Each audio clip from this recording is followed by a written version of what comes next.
Bonjour à toutes et à tous. Commence aujourd'hui, ici à l'Assemblée nationale, les 12 jours d'action contre la violence faite aux femmes et en conséquence, je suis très heureux de céder immédiatement la parole à ma collègue, notre porte-parole nationale du Parti québécois, Mégane Perry-Melançon. Merci beaucoup, Pascal. Je suis heureuse d'être ici aujourd'hui dans le cadre des 12 jours d'action contre la violence faite aux femmes parce que c'est un sujet qui me tient particulièrement à cœur. Vous m'avez entendu souvent parler de la question des féminicides. Je pense que c'est un des enjeux premiers liés à ce contexte-là des 12 jours d'action, notamment parce que ça va converger vers la tuerie de Polytechnique du 6 décembre. Alors, important d'en parler encore aujourd'hui des féminicides parce que c'est en montée au Québec en 2024 encore. On a entendu le témoignage de Sabrina, à Tout le monde en parle, dimanche, accompagnée de la journaliste Bénédicte Lebel sur la question du balado qui va sortir sur ce sujet-là. Il y a plusieurs survivantes, mais malheureusement aussi beaucoup de victimes. Et je souhaitais aujourd'hui déposer une motion. Le Parti québécois va déposer une motion sur la montée des féminicides et surtout comment on peut s'assurer de rapidement appliquer les mesures et les recommandations du rapport Rebâtir la confiance. C'est important de le faire. C'est important toute cette sensibilisation-là, notamment par des survivantes, par des journalistes, par les politiciens, par le père aussi, dans un journal aujourd'hui, on entendait le père de Chloé Lauzon-Rivard qui prenait la parole aussi. Alors, tant qu'il n'y aura pas de réel progrès, pour moi, c'est important qu'on ne se tait pas sur cette question-là. Alors, le gouvernement doit en faire davantage. Puis, Mme Biron doit prendre la parole davantage sur cette question-là aussi. Et c'est ce qu'on souhaite aujourd'hui avec le renforcement des mesures de la lutte contre les violences conjugales. Merci. On peut toujours en faire plus. On voit les chiffres cette année encore. On parle de 21 cas, 24 présumés, 21 confirmés. C'est beaucoup trop. Et on a fait plusieurs demandes. On a demandé l'application de toutes les recommandations du rapport, évidemment, avec un budget conséquent. On demande aussi à modifier la loi sur les normes du travail pour y prévoir 10 jours de congé pour toutes les violences, pour toutes les victimes de violences conjugales. Et il y a toutes sortes d'enjeux, mais je suis contente que vous posiez la question, en fait, sur les cellules des crises dans toutes les régions, les interventions qui sont encore en silo. Il faut s'assurer d'avoir des mesures de protection. Ce qu'on nous demandait... excusez, je vais reprendre mon souffle. Ce qu'on nous demandait, en fait... Il y a des femmes, encore aujourd'hui, en fait, dans leur foyer, qui se demandent quel sera le moyen de s'échapper et quel sera le bon moment. Et là-dessus, il y a plusieurs victimes qui ont demandé d'avoir un outil d'intervention rapide, dont les textos directement aux policiers. Ça fait partie des mesures qui pourraient être implantées plus rapidement. Donc, il y a déjà des avancées de fait depuis ce rapport-là, mais ça ne va pas assez vite et on peut en faire plus, oui. Comment on peut mesurer les progrès? C'est ce qu'on... qu'on mesure pas qu'on voit pas de progrès, mais comment les mesurer, à part le nombre de féminicides, mais ça peut varier d'une année à l'autre. Bien, moi, je demande depuis le début de l'automne qu'on ait un état de situation de la part du gouvernement, où on en est avec l'application des recommandations. On va encore déposer une question au feuilleton à ce sujet-là parce qu'on n'a pas un portrait précis de ce qui a été fait. J'ai encore vu là, la ministre dans un tweet dire que bon, il y a une stratégie de lutte, un certain montant, 42 millions.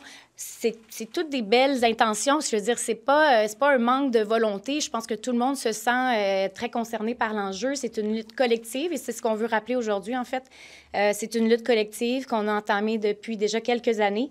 Mais je pense qu'il ne faut pas ralentir la cadence parce que le chiffre démontre encore qu'en 2024, cette augmentation-là est bien réelle. Alors, on se pose toutes ces questions-là, je pense, dans la société. Qu'est-ce qui est fait? Est-ce qu'on en fait assez? Est-ce qu'on surveille suffisamment les hommes violents qui sont des récidivistes? Moi, j'ai lu toutes sortes de cas cet automne où on ne parlait pas de nouveaux cas d'hommes violents. C'est des gens qui sont connus du système judiciaire. Je me suis dit, mais comment ça se fait qu'on ne les a pas plus à l'œil? Qu'est-ce qui peut être fait? Donc, il y a plusieurs outils, plusieurs façons d'intervenir rapidement, de mettre les experts en concertation davantage, que l'information circule mieux. C'est des choses qu'on demande depuis déjà longtemps et on s'attend. Cette augmentation? Qu'est-ce qui peut expliquer cette augmentation?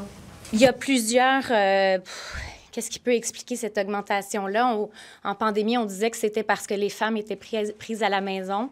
Là, on a déconfiné, puis on est encore devant un contexte de violence conjugale majeure. Je voyais que les chiffres de l'ONU sont sensiblement les mêmes, dans le sens qu'au Canada ou ailleurs dans le monde, on a un problème de hausse de la violence, violence de toutes les formes. Là, on parle aujourd'hui de la violence conjugale, mais il y a plusieurs moyens, puis je peux continuer à en parler, mais le contrôle coercitif qui n'est pas encore reconnu dans le code criminel est un exemple. On est en train de régler ça au fédéral. Il y a beaucoup de choses qui sont demandées. Les maisons d'hébergement qui sont en surcapacité, ça veut dire que celles qui prennent tout leur courage pour sortir de la maison ne seront pas nécessairement prises en charge à ce moment-là précisément par les maisons d'hébergement qui croulent sous les demandes. Alors, il y a beaucoup d'exemples bien précis. C'est 190 recommandations, le rapport qui a été produit en 2020.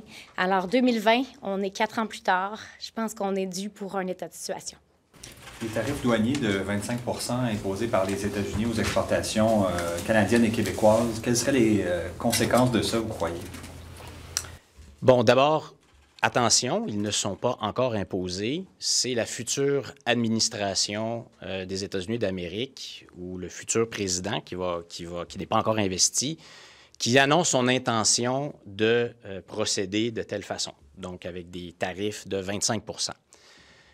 C'est très important de réagir avec calme à ce genre d'annonce, de planifier, d'être prêt à toute éventualité et de comprendre quels sont les enjeux qui sont sur la table.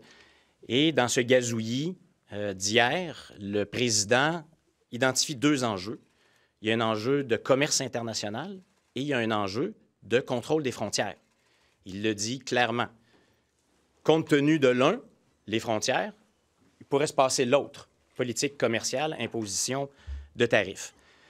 Donc, c'est très important qu'on s'attarde à ces 2 questions-là, notamment celle du contrôle des frontières. Que ce soit du côté démocrate, que ce soit du côté républicain, ça fait longtemps que du côté des États-Unis d'Amérique, il y a des préoccupations sur la façon dont le Canada gère ses frontières. Et c'est nous-mêmes, au Parti québécois, ce que nous avons dit depuis longtemps. On parle d'un laxisme. Et ça, c'est démocrates et républicains qui le disent. Là, le gouvernement canadien, à la dernière minute, semble revoir sa stratégie. Mais c'est sûr que ce qui s'est passé depuis 2015... ça a généré des préoccupations, ça a généré des inquiétudes du côté américain. Vous savez, gérer nos frontières à coups de gazouillis, ce n'est pas exactement rassurant pour nos partenaires commerciaux comme les États-Unis. Donc, il faut discuter avec les alliés objectifs du Québec aux États-Unis, les gens d'affaires, avec les chambres de commerce, pour parler de la question commerciale, mais aussi de cette question-là, donc, du contrôle des frontières. C'est là-dessus qu'il faut se concentrer. C'est le laxisme dans le sens inverse, c'est-à-dire des migrants qui traversaient de façon irrégulière au Canada à partir des États-Unis. Qu'est-ce qu'on peut faire à ce moment-ci pour empêcher que le flux est dans le sens inverse? Non, le laxisme, c'est l'ensemble. C'est une vision du contrôle des frontières. On a parlé, nous, au Parti québécois, notamment de la question des passeurs. Donc, il y a des passeurs pour des êtres humains, il y a des passeurs aussi pour des biens, pour de la contrebande. Et ça préoccupe notre principal voisin au sud qui dit ce qu'on veut, c'est voir une gestion des frontières qui est beaucoup plus adéquate, notamment sur la question des visas, sur la question du temps de traitement des demandes, mais aussi sur la question, donc, des passeurs. Alors, c'est important de s'attarder à cette question-là avec calme et de discuter aussi de la question commerciale avec calme, parce que, bien sûr, c'est une partie importante des exportations des entreprises québécoises qui vont vers les États-Unis. Ça, on aura beau faire, ça va toujours être ça. C'est notre principal partenaire commercial. C'est à la fois un privilège, mais c'est à la fois aussi, il y a une complexité quand on a un voisin de cette ampleur-là, qui est la principale aussi, qui est une puissance économique mondiale. Bien, il faut s'attarder aussi à ces questions-là. Et là, bien, planification, diplomatie forte auprès de nos partenaires. C'est ça, vous pensez que de s'attaquer à la question de l'immigration, ça va résoudre l'aspect des questions de tarifs? C'est une question de contrôle des frontières et regardez bien le gazouillis d'hier et ce n'est pas nouveau. Bien avant l'élection du président Trump, ou du ancien et futur président Trump, des élus républicains et des élus démocrates exprimaient ces préoccupations. Donc là, elles reviennent dans l'actualité. C'est une question c'est la future administration américaine qui identifie cet enjeu-là et qui le lie aux enjeux commerciaux. Donc là, il y a deux questions. Il faut s'attaquer à ces deux questions-là. Il faut gérer. Donc, vous accusez le gouvernement du Canada de laxisme aux frontières, c'est ça? Mais oui, mais il n'y a rien de nouveau là-dedans. Là. Lisez le document qu'on a produit il y a quelques semaines sur les questions d'immigration. On l'identifie, cette gestion laxiste des frontières qui était liée à une idéologie puis à une façon de voir les choses. Ça fait longtemps qu'on le dénonce. Ce n'est pas nouveau. Nous, on le dit. Et aujourd'hui, c'est un des points importants sur lesquels se concentre la future administration Trump. Le Canada puis le Québec a sa part de responsabilité dans la décision qui a été annoncée hier par M. Trump. Il faut se regarder le nombril, parce que c'est un peu ça que vous dites. Ici, c'est pas une question là, d'identifier là, qui... Ben, en fait, oui, la question est qu'est-ce qu'on peut faire de mieux, qu'est-ce qu'on peut faire de différent? Une gestion plus rigoureuse des frontières va permettre d'aborder aussi la question commerciale de front avec les États-Unis, et c'est ce qui nous est annoncé aujourd'hui. Donc, on a 2 mois.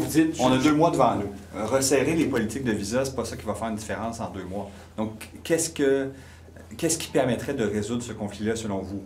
Ce serait, par exemple, de mettre la GRC à la frontière pour empêcher les passeurs, augmenter les effectifs à la frontière? S'asseoir avec nos partenaires. Bon, d'abord, c'est une question... J'aimerais vous dire que le Québec peut gérer ça lui-même. Ce n'est pas le cas. On le redit aussi régulièrement. Le Québec n'est pas un État indépendant, donc il y a une partie des outils qui n'est pas dans ses mains, qui est dans les mains du gouvernement fédéral. Et le gouvernement fédéral a géré les frontières de cette façon-là au fil des dernières années. Donc là, on est pris avec cet héritage-là. Maintenant, il faut parler avec les acteurs ailleurs au Canada, les autres provinces, avec le gouvernement fédéral. Il faut s'asseoir avec nos alliés objectifs, les chambres de commerce, les gens d'affaires, les gouverneurs des États aussi, qui sont ceux avec lesquels on a le plus de relations, pour gérer ces deux items-là. Et oui, il y a des choses qu'on peut faire. Et voyez là, les annonces récentes du gouvernement fédéral. Le gouvernement fédéral est en train de faire un virage à 180 degrés. Et il rejoint, étrangement, quelle coïncidence, plusieurs des éléments sur lesquels le Parti québécois s'est prononcé, notamment dans notre document qu'on a publié. Vous croyez que... Quelques semaines. Parce que c'est du chantage jusqu'à un certain point, là, parce que dans sa déclaration, M. Trump dit notamment que ces tarifs-là de 25 % vont continuer à être appliqués tant et aussi longtemps qu'on n'aura pas réglé le problème de drogue et le problème à la frontière. Donc, à quelque part, est-ce que en imposant ou en jouant justement des muscles, là, en disant 25 % de tarifs douaniers, est-ce qu'il ne vient pas un peu forcer Justin Trudeau à refermer les frontières? Ces tarifs de 25 % ne sont pas encore en vigueur, ne sont pas encore effectifs. Le président Trump n'est même pas encore... Il dit qu'il va le faire en signant. Le président Trump n'est pas encore en fonction, donc il faut prendre ça avec calme, avec diplomatie, il faut planifier. Maintenant, je ne vous apprends rien sur les stratégies de négociation du président Trump. Il en a très souvent lui-même parlé dans ses livres. Il en a parlé quand il était président. Il a continué à en parler. C'est quelqu'un qui négocie en mettant des positions fortes sur la table, puis ensuite on s'assoit et on discute. Donc, il annonce ça et il annonce ses couleurs. Il dit il y a là-dedans une question de gestion des frontières et il y a là-dedans une question commerciale. À nous, maintenant, de travailler sur ces deux questions-là. Gestion des frontières, ça veut dire quoi, concrètement, gestion des frontières? On ne parle pas de visa, comme on disait tout à l'heure. On parle donc de coercition, on parle de policiers davantage aux frontières. C'est un ensemble de mesures. D'abord, c'est quelle politique publique et quelle vision par le Canada de ses propres frontières. Nous, on a dénoncé un laxisme et une vision où le premier ministre du Canada envoie un gazouillis sur l'ensemble de la planète puis venir dire « Venez chez nous ». La question des visas, aujourd'hui, tout le monde le dit. Nous étions les seuls à le mentionner. Il y a quelques mois encore, où tout le monde le dit « Ouais, là, on a un resserrement à faire sur la façon dont on donne les visas, sur les contrôles préliminaires à la frontière, aux aéroports. » Pendant des mois, le gouvernement fédéral a non seulement toléré, mais a donné des incitatifs, a pratiquement institutionnalisé des voies d'entrée, comme le chemin Roxham, qui ne sont pas les voies d'entrée normales. C'est ça la vision des frontières qu'on a eue pendant longtemps Et c'est ça qui a préoccupé nos partenaires commerciaux et notre partenaire américain à côté qui l'énonce depuis longtemps. Ce n'est pas nouveau d'aujourd'hui. Les républicains et les démocrates l'ont déjà mentionné. Pour reprendre un peu la question, là, en fait, ce que vous dites, c'est les problèmes qui sont montrés du doigt sont réels. C'est légitime de pointer vers ça. Mais est-ce que la tactique qui est employée, qui est essentiellement du chantage, les menaces de mettre le Canada en récession si le Canada ne resserre pas le contrôle aux frontières, est-ce que la tactique est légitime?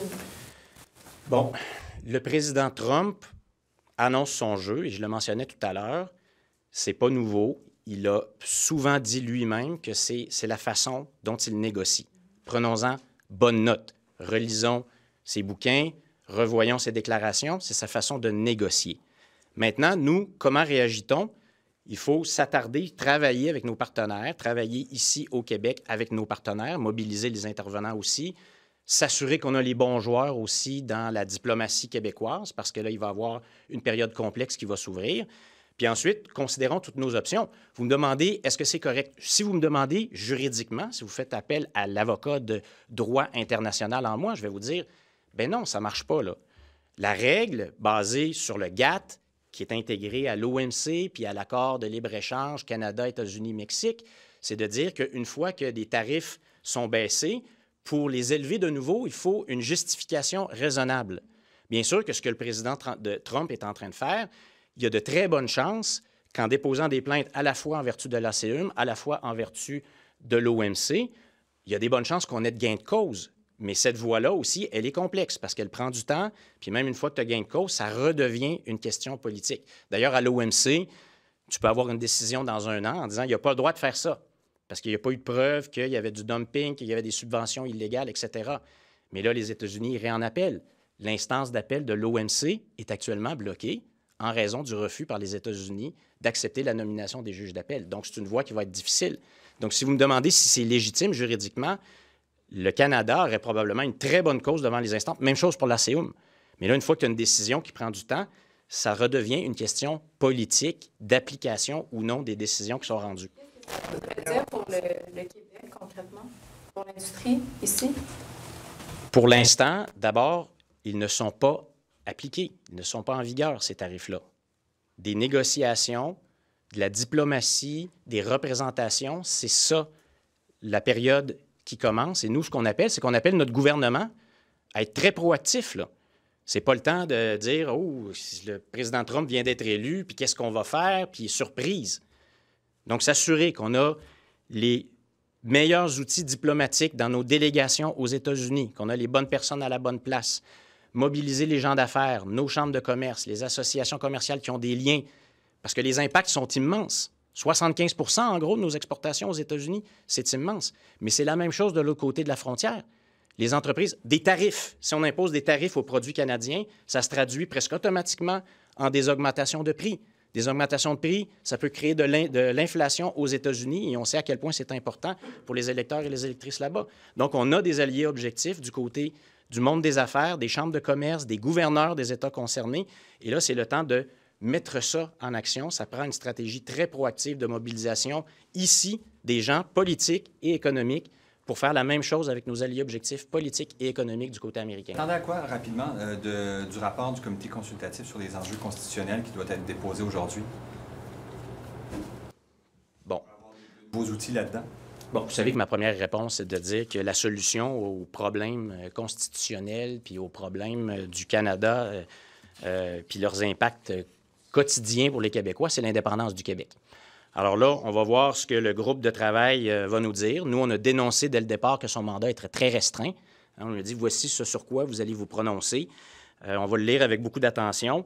Mais peu importe ce à quoi ils vont arriver, ça va toujours être limité, être contraint par le contexte constitutionnel canadien.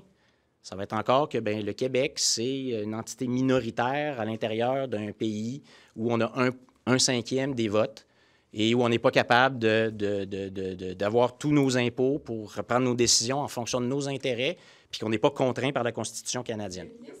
À faire partie du Canada dans les négociations. Le ministre veut juste faire une déclaration là-dessus. Pensez-vous que ça s'en va sur une tablette, ce rapport-là? Bien, c'est parce qu'on va le lire. Hein? On ne sait pas encore ce qu'il indique, ce rapport-là. En tout cas, moi, je ne l'ai pas lu encore. Mais la coalition Avenir Québec a été élue sur son programme là, du nouveau nationalisme québécois puis des gros gains. Souvenez-vous, là, c'est un programme, puis il y a un beau tableau en plus. Vous pouvez même l'utiliser pour cocher. Il y avait quoi? 16 points fondamentaux pour l'avenir du Québec. Il n'y en a aucun à cocher. C'est zéro. Ça ne fonctionne pas, cette troisième voie-là. Et à chaque fois qu'on pose la question de manière claire à ce gouvernement-là, il n'est pas capable de nous dire c'est quoi les gros gains, puis il n'est pas capable de nous dire comment on va avancer pour affirmer le Québec à l'intérieur du carcan fédéral. Donc, ce rapport-là, j'ai hâte de le lire, mais je ne vois pas ce qui va conclure de différent. J'ai l'impression qu'un Québec pays serait affaibli dans des négociations comme celles dans lesquelles on s'engage avec l'administration Trump, parce que là, on peut faire valoir une contribution assez importante à l'économie américaine, là, plus de 400 milliards de dollars, je crois, en exportation par année. Le Québec ne pourrait pas faire valoir, n'aurait pas un rapport de force aussi grand. D'abord, en commerce international, il y a plusieurs études, puis d'abord, des pays comparables à un Québec indépendant, comme par exemple les pays scandinaves, nous démontrent à quel point cette taille d'économie-là donne une cohérence à la politique commerciale internationale, et ce sont des pays parmi ceux qui tirent le mieux leur épingle du jeu en commerce international, démontré statistiquement. Donc, nous, on dit, au contraire, le Québec serait beaucoup mieux placé pour avoir une politique très cohérente face à ce qui s'en vient, protéger ses intérêts. Moi, maintenant, qu'on vient de me dire, avec l'historique qu'on a, notamment en commerce international, puisque le Canada décide de protéger, puis là où il décide d'agir avec le plus d'énergie, est-ce que vraiment c'est dans notre intérêt quand vient le temps de discuter, par exemple, des forêts, du bois d'œuvre, de l'aluminium, de la gestion de l'offre? Est-ce que vraiment on y trouve notre compte, même en commerce international, en faisant partie du Canada? Moi, je vous dis que la question se pose, puis que la réponse est probablement non, et qu'on serait mieux de défendre nous-mêmes nos intérêts à l'échelle internationale. On va passer en anglais. On the threat of tariffs, I understand that you say this isn't happening for sure. It might be a little too soon to panic, but there will be a negotiation at a certain point. Do you trust the Legault government to make sure that the federal government protects the province's interests? Well, first of all, our government is bound by what Canada will determine as a strategy. Because we're part of Canada, and as I was saying earlier, unfortunately, sometimes it's not in our best interests. Insofar as there is room for Legault to have a strategy, he should be thinking very carefully, he should be prepared. He should be thinking, do we have the right persons at the right place for our diplomacy now in the United States? He should be reaching out to the business community, to our Chamber of Commerce. He should be partnering, of course, with other premiers throughout Canada to reach out in the United States to the business community, to objective allies of our position, because higher tariffs is not only a threat and a concern for our economy, it is also the case south of the border. So we must consider this with calm, because President Trump is not in office yet. He's announcing things. It's time for us now to prepare, to plan, and to make sure we have the right strategy. Was the Premier too quick in speaking out against this yesterday? What do you make of his strategy when it comes to this so far? So what we expect from our government is this, showing that we have a plan, that we are prepared, that we will be proactive. And have we seen that yet? Well, not really. We shouldn't be surprised by what's happening. President Trump has put forward on the table two concerns that are intertwined, that are linked: control of the borders and international commerce. So we shouldn't be surprised, because Democrats and Republicans had been expressing concerns about these two. So we should be facing that with calm, with a plan, and making sure that we proceed step by step to protect Quebec's commercial interests. And just quickly, Madame Perry-Melançon, on violence against women, what more do you think the government could be doing to prevent femicides, to prevent violence from continuing? Well, what we see today is that domestic violence is still a very big issue here in Quebec. The amount of feminicides has increased from last year, and we were on all tribunes to ask for more actions of our government. There's a report of 190 recommendations that we ask to be applied. And that's what we're doing today with our motion to ask the government to do more and to be sensitive, to talk more about it in public, because I haven't heard anything from Ms. Biron about this subject in the last couple months. We heard an interview last Sunday at Tout le monde en parle of Sabrina and a journalist. It was very, very touching. I was very concerned about how those women are trying to escape from their house. They don't have the tools to do it, and I think we are asking for more about from the government. So yeah. What makes this such an urgent issue now? Because we see that it's increasing still, even though we have put some recommendation in place from the report. We have to work until all the recommendations are put in place. So we're going to continue to do so until then. Thank you.